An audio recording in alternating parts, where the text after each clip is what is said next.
Welcome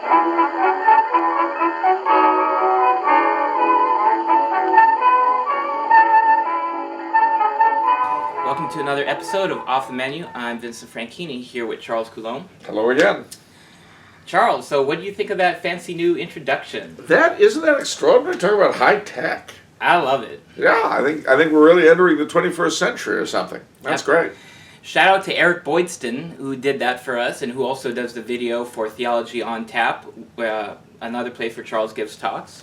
And to his much better half, Liz Boydston, who, in addition to working with him in all this sort of stuff, she has resurrected the early 60s art of aspic. What is that? Well, in the early 60s, when you were not with us, and most of you guys weren't either, for reasons known unto themselves, housewives loved aspic and jello. What's aspic? It's like a jello, only it's savory. So it's made, instead of being sweet and fruity, it'll be beef or tomato or chicken or whatever. Like in jello form? Oh, yes. And I'll tell you what, if you were living in the Kennedy administration, there wasn't a single table around in those days that didn't have one. It used to drive Julia Child crazy, in case you're curious. Wow, gosh, it's a shame there's no more aspic to be found anywhere. That's not true. Liz Boydston keeps the flame burning with the jello congealing, whatever. Anyway. Okay, so we have a very, very special episode today. Indeed. A gentleman with the alias of Habsburg has sent us a total of 11 questions these past few months. And they all happen to be great questions. And they're all thematic on mythology, saints, and angels. Huh. So I thought we'd cram them all together and try to get through all of them in a single mega Habsburg episode. Wow. Yeah. I wouldn't mind doing an episode on the Habsburgs, but never mind. Go ahead. Okay. So his first question. Charles, you are a student of many things, including mythology. Is there any mythos in particular that catches your fancy? I mean by purely personal preferences. Does Charles favor the Greek, the Norse, the Celtic, Egyptian? Well, the sad truth of the matter is, when I was a kid, and I'm talking from like 6, 7, on to like 12 maybe, I was aware of all 4 of these, and I was fascinated by all 4. I was fascinated by the Greeks and Mount Olympus, the Greco-Roman, and their tale of origins out of chaos. I was fascinated, and of course the Iliad and the Odyssey. I was fascinated by the Norse, Thor and his mighty hammer, Odin, the frost giants. The Celtic mythology fascinated me as well. The Tuatha Dé Danann and the different peoples who inhabited Ireland. And the same with the Egyptians. I mean, and Egyptology was a great interest of mine in general, their mythology as well. And there were three big sources of this. My father was a great one for encouraging my brother and me in anything we happened to be interested in. And he got us, amongst other things, a big Webster's dictionary, which you don't see anymore, but the libraries all used to have them. Bear in mind, ladies and gentlemen, this is all long before the computer age, so you had to read written stuff. These were big, fat dictionaries that they would have. My dad got a hold of one of them from somewhere and brought it home. And this listed all the different mythological figures, and I chased them down to the pages of the dictionary. He also got us a Larousse mythological encyclopedia, which was a 1-volume set that dealt with these and a lot of others, Slavic and so on and so forth. So that was a big influence.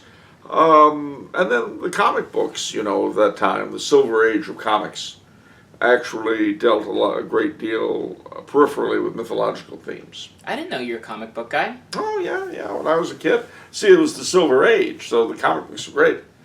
I was a DC fan. I wasn't much into Marvel. Wow, okay. But then I turned 12, 13, and discovered chicks. Yeah. 13, more like 12 and 12. Anyway, go ahead. Okay. Now, from a Catholic perspective, do you find any mythos particularly anticipating or foreshadowing the gospel? Or at least have typological elements in abundance, perhaps, more so than others? Well, they all do in different ways. That's the funny thing about them. In past occasions, I've spoken about the Trinitarian element popping up. With the Greek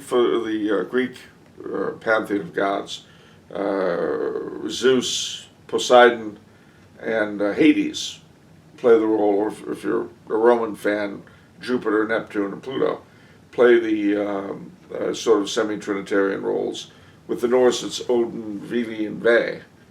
The Egyptians and the Norse had the gods who die and rise again. The whole Isis, Osiris, Horus story, and the one of the Virgin who gives birth. Wow. With Balder in the Norse, you have the god who dies and rises again as well. I mean, there are a lot of these patterns throughout the world's mythologies and throughout the world's, shall we say, pagan faiths. And this we can owe to two possibilities, which can both be true at once, incidentally. One is the fact that our first parents were given the original revelation. God told them when they wandered in the garden how things were, the realities of life. But these beliefs, this revelation, was more or less corrupted amongst all the peoples of the earth, save the children of Israel.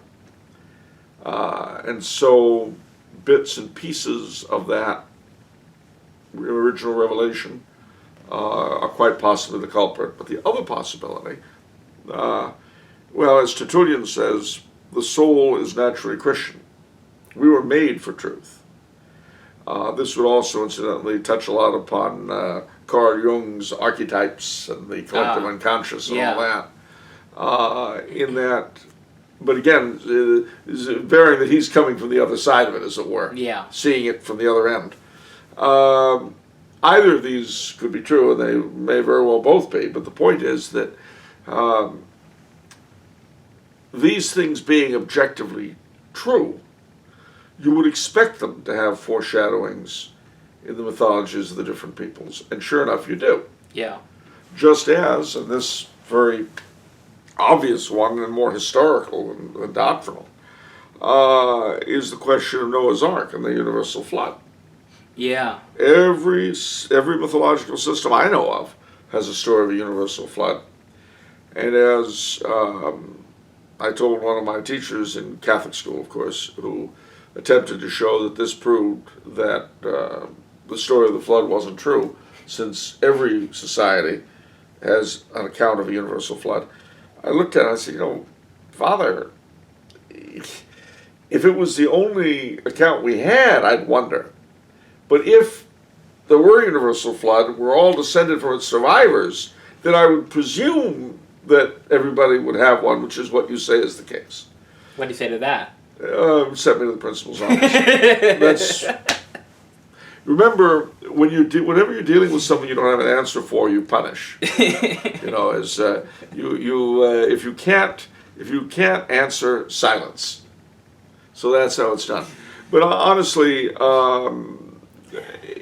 and it's the same here, where a lot of the comparative religions folks and folklorists and mythologists and so forth will turn around is just to say, oh well, so you see the Catholic system is just another mythological system like the rest. Mm-hmm. Whereas, just so you'll know, what makes our system a tad different is the ability to come up with objectively verifiable miraculous data, like the Shroud of Turin and the Eucharistic miracles and stuff like that. But anyway, I digress. How Christianized are the European mythologies outside of the Greco-Roman world, like the Celtic, Germanic, Norse, Slavic? How big or important was the Christian influence over their final forms? That's a very good question. The answer is to go to the last question first. Extremely important. It's interesting to note that the Greco-Roman mythology did not really survive Christianity. The gods died. And in the Celtic, Slavic, Norse, Germanic mythologies, the gods died there too. What survived were the lesser beings. The Elvar, or elves as we call them, or the Lares and Penates of the Romans, or all those sort of lesser beings of field and spring and brook. They survived. The gods did not, except as demons. The gods of the Gentiles are demons, as it says in the Old Testament. But those lesser beings survived. And so too did the idea of angelic powers, which is common to all of them, which makes one wonder if the reason why they survived was because there was perhaps some objective reality to them. Okay. As an Irishman, I would like a long-standing question of mine put to rest. First, let me say, an Irishman who calls himself Habsburg, That's true. yeah, so one of these days, we're going to get a bunch of questions by a Habsburg Archduke who'll go under the name O'Reilly. That will pay this guy back, just so you'll know. But go ahead. Wow. Okay. Are the Tuatha Dé Danann the deities of my ancient forebears, as some like to believe, or at least pretend them to be? Or are they strange and mysterious supernatural race of kings and queens our legends and lore make them out to be? Or is the truth somewhere in between? Well, I tend to put more credence in the legends and lore of a people than I do in the attempted imaginations of academics and people like that. I mean, it's easy to presume that they must have been gods, but we have no real evidence for that. The only evidence we have are the stories themselves. And they are not gods. In fact, if anything, they're more the aristocracy of the fairy folk than they are gods. Okay. Based on their powers, they're not based on their powers and the fact that in the Irish lore and literature we have now, when the knowledge of Christ comes to Ireland, they're definitely subordinate. They're not deities at all.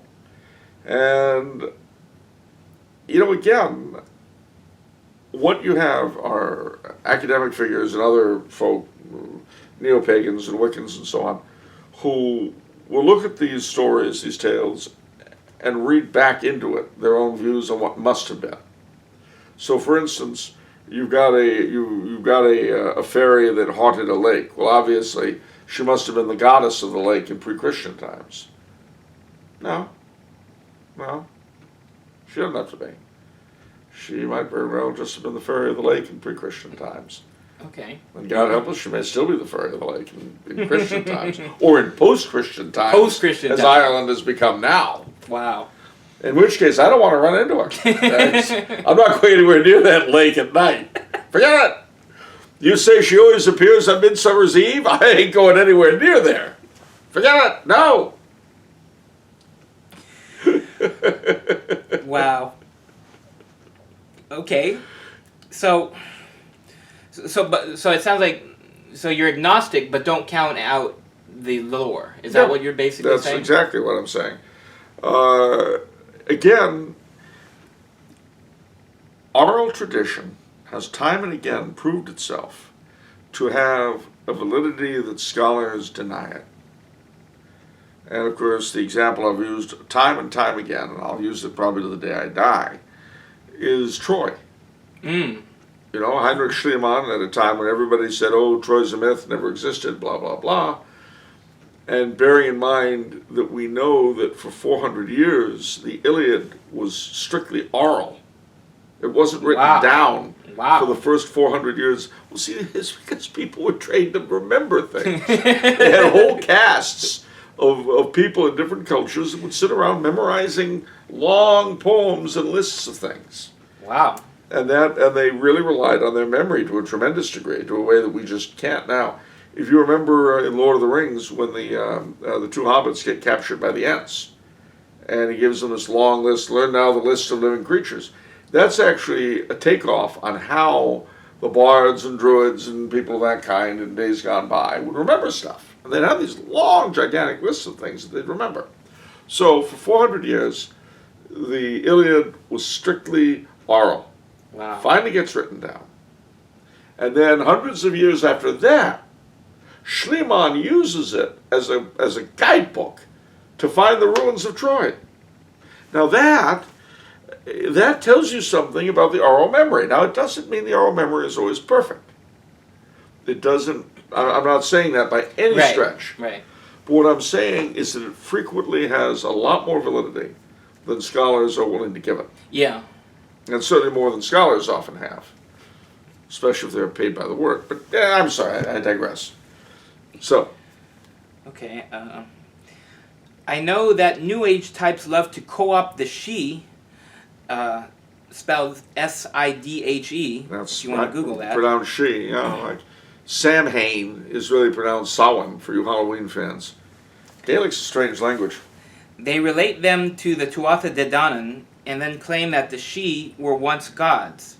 Yeah. But the only history of the she that I am aware of is as the fairies of Irish Christian folklore. Regardless of who or what the Tuatha Dé Danann are, do the she have any real relation to them? Well, as I say, they're sort of the aristocrats of the she world in Irish folklore. I mean, again, you have scholars say, well, it must have been this way. No, it doesn't have to have been that way, unless you were there and you can come back and tell me. But it does come back to the question of the objective reality or lack thereof of the she and their cognate folk in all the world's folklores and mythologies. And again, this is an area that is sort of embarrassing to talk about, not unlike UFOs, to which, however, I think there is a very close connection.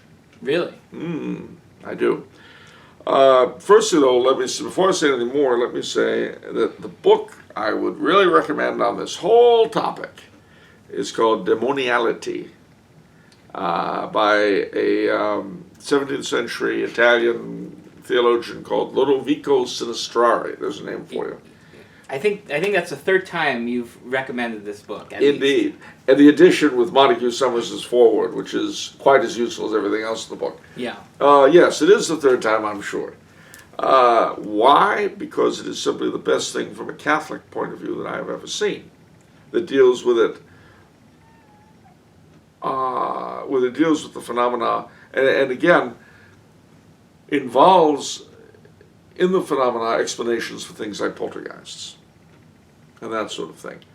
As far as Sinistrari is concerned, the fairies and elves are poltergeists, poltergeists are fairies and elves. In other words, another race that inhabit this world with us. And he quotes the church fathers and stories like St. Jerome's tale of St. Anthony encountering fauns and centaurs and all that. I mean, it's a fascinating thought. I don't know how true it is because I wasn't there, but I've never seen one. I've seen. No, I'm not going to say it. It was a nasty joke. Oh, okay. Based upon the Hollywood Boulevard of my youth. We'll leave that alone. But it's certainly the way he theorizes that you have a race of beings that inhabit this world with us, that have a strange connection of sorts to us, made of subtle matter rather than heavy, gross matter, which means that they can shape shift and look at like different things or become invisible. It would explain a lot of the more obscure areas of our history. And certainly, if you think about it, would explain the UFO phenomenon and UFO abductions, which oddly enough sound very much like the accounts we have of kidnappings to fairyland. The fairies would ride in saucer-shaped spaceships? Well, they would create illusions that looked like saucer-shaped spaceships. Okay. The way that in days gone by, they created illusions of elven castles on the hill. So they adapt to us, it seems. Precisely. Okay. Precisely. But again, none of this may be true. However, it is interesting that it is a universal motif. See, I'm getting mixed signals from you on this because I've listened to your Biersack and Coulombe talk on UFOs. Yeah. And my main takeaway from that was that that science fiction and the UFO sightings, the UFO sightings began with the advent of science fiction. Indeed. As in, that seemed to suggest that it's phony tales. Well, not precisely. Again, and I bear in mind, I don't know the truth of anything I'm about to tell you. Okay. This is all what if. But imagine a race of beings that could shape-shift. There we go. Yeah. Boy, I wish I were drunk saying that. Shape-shift. Imagine such a race. And again, imagine that they're not terribly imaginative, and they tend to take on their trappings from whatever we're thinking about. Okay. Whatever our story is. When we became involved with science fiction and all that, that became the mythology of our day. And they adapted to it. Gave us what we expected to see. Just as in days gone by, they had the castles on the hill and the elves dancing in the wood, because that was what we expected to see. And what people in certain areas of the world expect to see now, which is why you still have fairy sightings. Okay. So in other words, it's not that it's phony in the sense of not having the reality, but they show us what they think we want to see. Okay. Is the best way I can put it. But that's dependent on where we are. So again, what does St. Anthony see? He sees fauns and centaurs. Okay. What does St. Colin see at Glastonbury? The castle of the King of the Fairies and medieval-esque troubadours and all that. And what might Betty and Barney Hill see on their way home from Canada to New Hampshire in 1963? Okay. But I am agnostic toward all this. Yes. This is all a big what if. I have to say this, I mean, I'm being quite sincere with this. Right. I really have no bloody idea. Yeah. Okay. I loved reading W.B. Yeats' work on Irish folklore. Unlike people today, he favored and gave prominence to the actual stories and tales as passed down by the common folk over the scholarship and critical analyses of said tales by the educated class. I take it you appreciate this approach? And why are there not more people like this today? Or are there? Well, that's two different questions. Firstly, your taking is quite correct, Irish Hepsburg. Absolutely. But as to why there aren't people like this today, by people like this today, I'm not quite sure if you mean people like Yeats or people who tell the stories. Certainly there are people who tell the stories and people who listen to them. Why are there not more people with Yeats's attitude or my own? Well, primarily because these things are studied by scholars, you know. They're the ones who go out to the back and beyond to collect these tales. I was brought up with French-Canadian folk tales, you know, from my dad. The loup-garou and the lutin, all that kind of good stuff. And, you know, what can I tell you? I guess I'm not that far removed from the peasantry. But the scholarship, the scholarly attempt to dissect these things and remake them into something that the scholar can understand is piece of a piece with academia's failings in every area of the humanities today. In history, in literature, in the fine arts. Academia has basically become, and this includes philosophy and theology and all that, has basically, bearing in mind too that I'm painting with a very broad brush, I'm not speaking of particular colleges and certain academies and so forth. in general, it's a massive attempt to justify the direction that Western culture as a whole has taken over the past 150 years. To prove, you might say, why we're so wonderful. The truth of the matter, of course, is that we're not so wonderful. We're really full of garbage. But that's why academia, again, I'm painting with a very broad brush, but they turn these things into a feminist reading of The Old Woman by Linda Schwarna. What? What? Really? How about an old Irish peasant woman's reading of a moronic academic gathering? And there they were, all these people with big heads, and not a word came from their mouths that was worth listening to. But they were all paid a lot of money for it.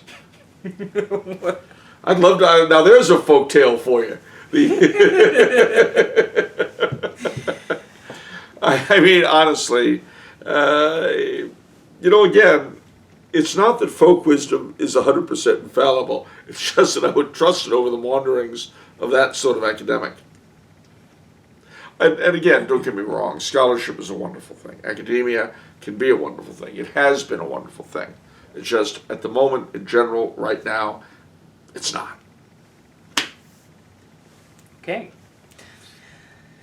Okay, on to his new sets of questions on saints and angels. Some excellent questions here. All right. I'm all for them, by the way, saints and angels.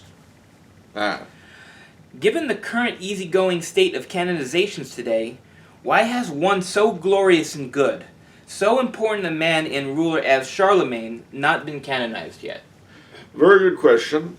Firstly, and do let me remind both Mr. Habsburg and he's Irish, so it's Habsburg, Okay.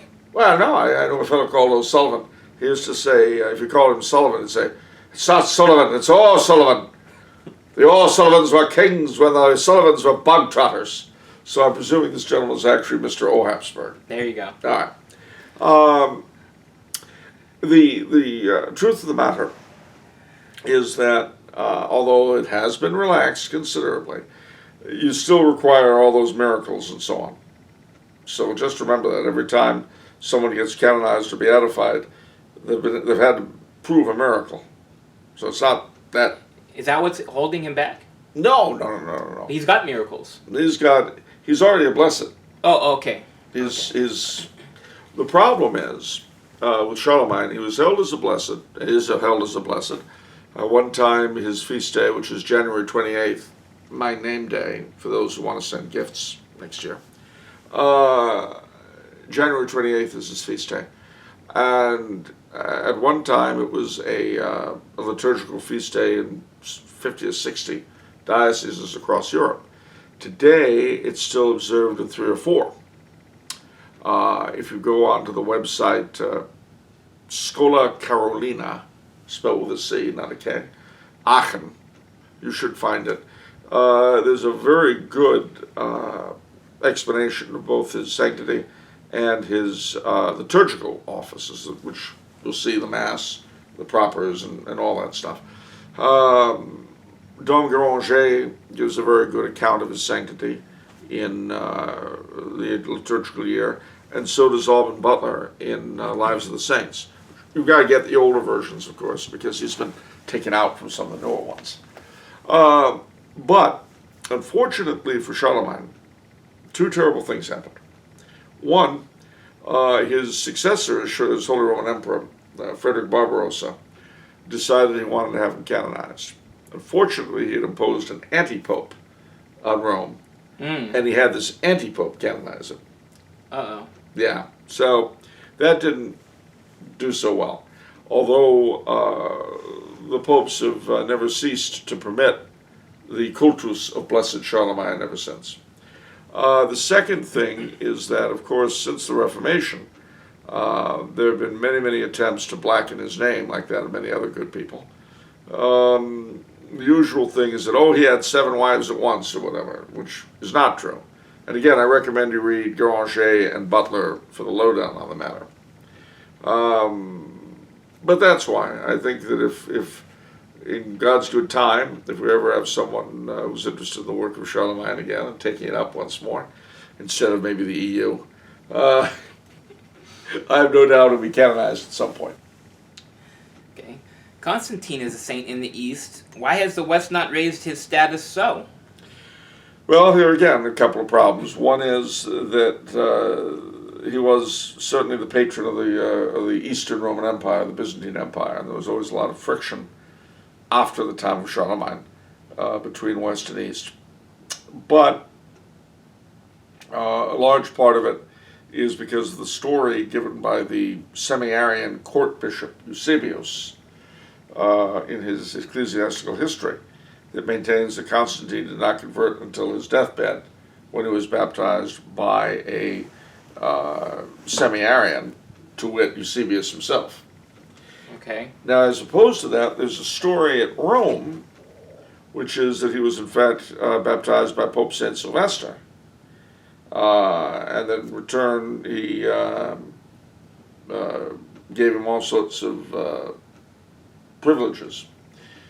Now, this led to a forgery called the Donation of Constantine, but as far as the story itself goes, it's also the one maintained by the Coptic Orthodox Church in their account of the life of Emperor St. Constantine. Okay. And I can't imagine the Coptic Orthodox having a reason to be pro-Roman. Yeah. Certainly Eusebius had an axe to grind. So, which of the two is correct? I don't know, but I'll take the Romans and the Copts over a semi-Arian any day. But it doesn't really matter. The fact that he is accepted by papal authority as a saint in the East means we can venerate him in the West. And he does have a cultus in the West, in Sardinia and Sicily and southern Italy, where he is as Saint Costantino el Imperatore. What is that? Saint Constantine the Emperor. Oh, okay. It's your native tongue. Oh, Italian. yeah. You know, what they speak over in Itai land. Oh, Itai, that's nice. Yeah, I don't believe I've got the gall to make that kind of a comment. Anyway, the gall to make, now we're attacking the French. Very nice. Anyway, the point I'm making is that St. Costantino, as he's called, San Costantino, has several shrines in southern Italy and Sardinia and Sicily. So his cultus, although local in those parts of the world, is not restricted to the East. Okay. Outside of a small area of Germany, why are we not allowed to venerate the great angel of justice, Saint Uriel? I know a past pope put a stop to it, but why? And why has no one changed that? Good question. Well, also, where's Saint Uriel from in the Bible? Mannheim, Germany. No, this is from New Jersey City. No, all right, well, Uriel is not found, the name Uriel is not found in any of the canonical books of the Bible. It is found in the books of the Secrets of Enoch, which is non-canonical, pseudepigrapha, apocrypha, as they call it. Although it is accepted as canonical by the Ethiopian Orthodox Church, if that gives you anything. I don't know what it'll give you, but something. Uriel is an interesting fellow. He's not just venerated in Germany, but there are areas in France and Spain as well.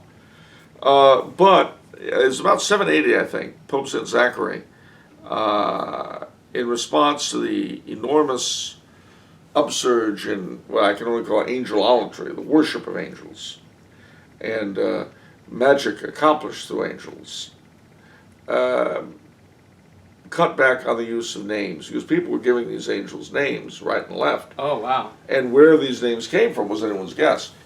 Some of the names used were names that were also used for demons. And that really, like Samiel and things like that. Okay. So that did not appeal very much to the Pope. And in order to put the kibosh on anything like that, he went ahead and absolutely forbade the use of any names except the three mentioned in the canonical books, to wit, Michael, Gabriel, Raphael. Uriel, as I say, was in non-canonical books that had nevertheless often been used and consulted by the church fathers. which is why his name was not in quite the same opprobrium as the other three.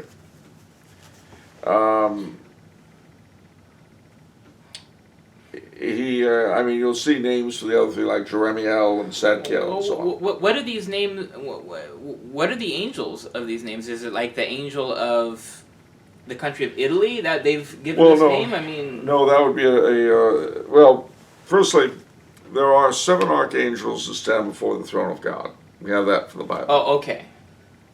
Of those, 3 are named in the canonical scriptures. Uriel, as I say, is named in non-canonical scriptures, and has had a local veneration in many different places. Okay. Interestingly enough, there's actually a very high Anglo-Catholic Episcopal church in Florida called St. Uriel's. But at the same time,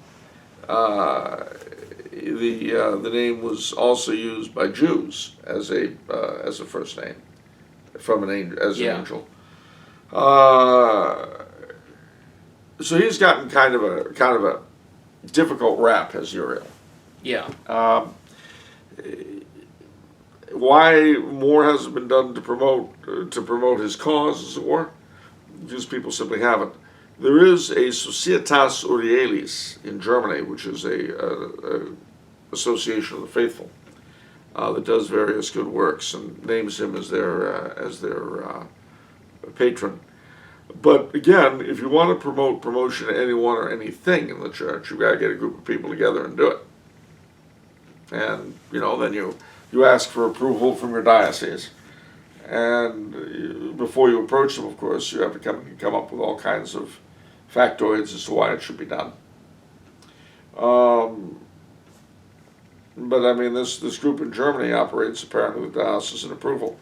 So what's to be said about that? But in addition to those 7 archangels are the 9 choirs of angels. And these have various tasks. The 3 highest, the seraphim, cherubim, and thrones, spend all their time adoring God and nothing else. Then the others have subordinate roles in the governance of the world. From the archangels are chosen the rank where the archangel is the second lowest rank of these 9 choirs. Above angels, plain angels, and whence come our own guardian angels. From the ranks of these archangels come the guardians of different countries. But what the relationship between that choir of archangels and the 7 before the throne is, and their relationship to the 3 choirs that spend all their time in front of God, I do not know. I hope one day to be able to tell you as an eyewitness. Okay. But not in the immediate. Okay, we kind of answered his next question. Yes, we Catholics have quite an in-depth demonology with many named demons. And while we have an in-depth angelology, we have very few named angels. Why is this? Well, the answer is that, number one, that prohibition of Pope St. Zachary's. But also, the demonology that he refers to, although it's very interesting and very well attested in different quarters and so on and so forth, it's not a matter of faith. And they are certainly not a matter of veneration. To put this another way, if you get a demon's name wrong, it doesn't really matter. Yeah. But you want to make sure you know what you're praying to. Yeah. And that's... Well, during this time where everyone's coming up with angel names, how can you just come up with an angel name? I mean, without... and who has the authority to do that? Recently, in the past, 20 years, there's a very good, very solid order called the Opus Angelorum, the work of the Holy Angels. Okay. But they were disciplined for giving names to their guardian angels and venerating them. Gosh. And that was a practice they were forbidden to carry on. Good. So, well, good or bad, it's what it is. I don't know where you would get a name like that. I got mine from the Ouija board, but that doesn't mean. Never mind. No, honestly, I really couldn't say. Okay. I always address my guardian angel as my guardian angel. Yeah. Yeah. Angel of God, my guardian dear, to whom God's love commits me here. Ever this day be at my side, to light and God, to rule and guide. Oh. Okay, wow, we made it all the way to the last question. Oh no, I don't believe this. Yeah. Okay. We Catholics used to believe that angels governed all of creation. We no longer seem to believe this. Why? Whether he himself believed in it or not, Tolkien used this in his fictional world. There he called them the Valar. So that's at least one modern example of this ancient belief. Were it not for this in history books, I would never even have heard of this belief. That's how forgotten it is. Well, you'd also find it in C.S. Lewis's space trilogy, Out of the Silent Planet, Perilandra, and That Hideous Strength. But, firstly, it's not correct to say that the Church no longer believes that, although it's quite correct to say it's not being taught. Like so many other things the Church teaches, churchmen very often are embarrassed, or, there are priests who've never heard of the Athanasian Creed. Of course. So, what the Church actually believes and what Catholics are actually taught by churchmen are not necessarily the same thing. But St. Thomas speaks at some length in the Summa Theologica of the role of the angels in governing the universe. And for a popularization of this, the Confraternity of the Precious Blood brought out a popularization of the Summa called My Way of Life, which is a title that has nothing to do with the Summa, but that's what it's called. One of the authors was a Father Healy, I forget the other one, but they're two Irish names, so you, Habsburg, should recognize the two Irish names. Anyway, no, St. Thomas certainly taught it, the Church Fathers taught it. It's not a matter of faith in the same way that the four creeds are, but it's a pretty much accepted thing by the generality of the Church Fathers and the doctors who follow them. Now, how does one reconcile this with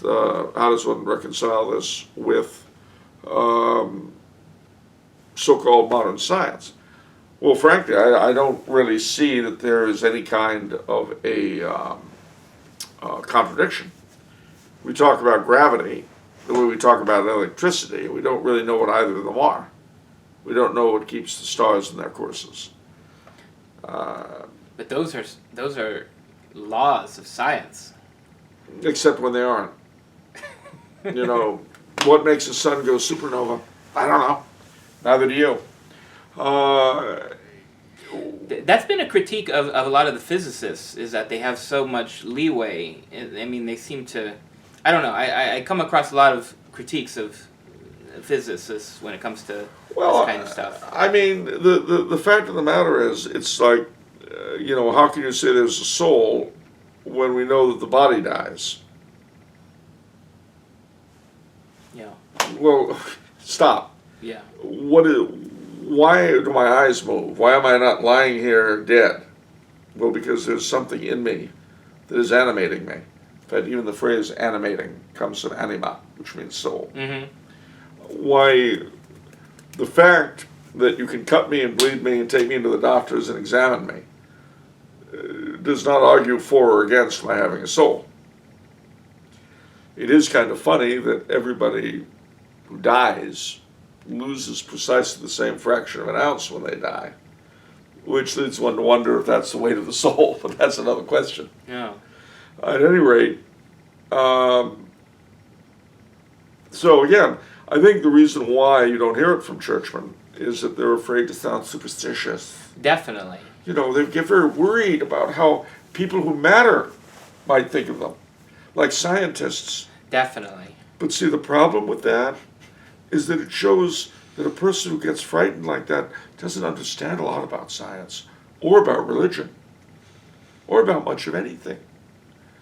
Maybe he should get a job. I don't know. But seriously, no, I mean, people got very excited in the 60s, back when people ate aspic, just to take us back. Back then, people got very excited about Teilhard de Chardin, whom they saw as bringing science and religion together. Oh, no. And as was said at the time, well, he really wasn't much good at either one. Yeah. He did bring us the Piltdown hoax, so that's something. But the problem is that for moderns, many moderns, science has the same glittering appeal that truth did. And don't get me wrong, I'm not against truth either. Right. But the point is that it doesn't necessarily mean what you think it means. Science means knowledge. But scientists, if they're any good, admit that they don't know. They are seeking to learn. Ideally, science, unlike religion, will never have dogmas. Why? Because a dogma presumes that you know the absolute truth and veracity of what you are talking about. Therefore, the phrase scientific dogma is a contradiction in terms. By its very nature, the pursuers of science, by their very nature, ought to be very happy whenever any new bit of information comes along that illumines further whatever their course of study is. However, scientists are human beings like everyone else. And so they get attached to ideas and they will defend them like a theologian will defend a religious dogma. They erect them into religious dogmas, and that, of course, is a large, this scientificism, as you might call it, is a large component of the religion of the West today, and, I'm sorry to say, of a number of Catholic clergy.